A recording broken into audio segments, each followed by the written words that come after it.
Magandang gabi sa lahat. So, dito kami sa may Paranaque mga bossing. So, ayan, mga boss, binayaran na natin, sumama na. Toyota Corolla Altis na G variant 2007. Automatic transmission mga boss.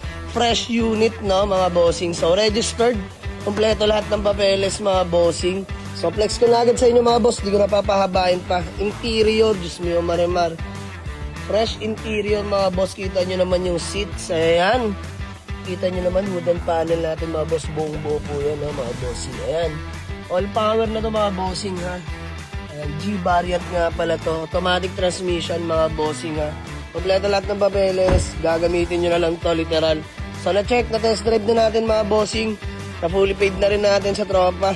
So uwi na natin ng garahe. Convoy pa na natin yung Toyota Hiace van natin mga bossing na. So later on, flex ko pa sa inyo pagdating natin sa gasoline station mga bossing. So maraming salamat sa tropahan, napasahan tayo ng unit.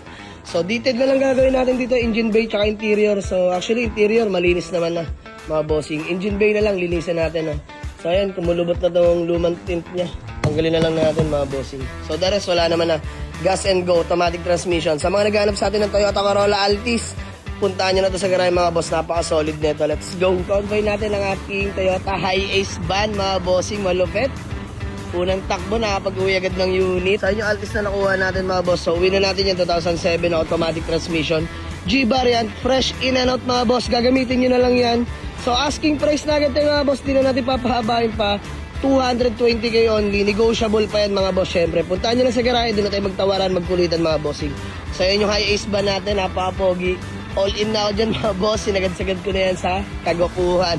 So pati interior, hinimas na rin natin. So tara mga boss, biyahe lang kami. Let's go!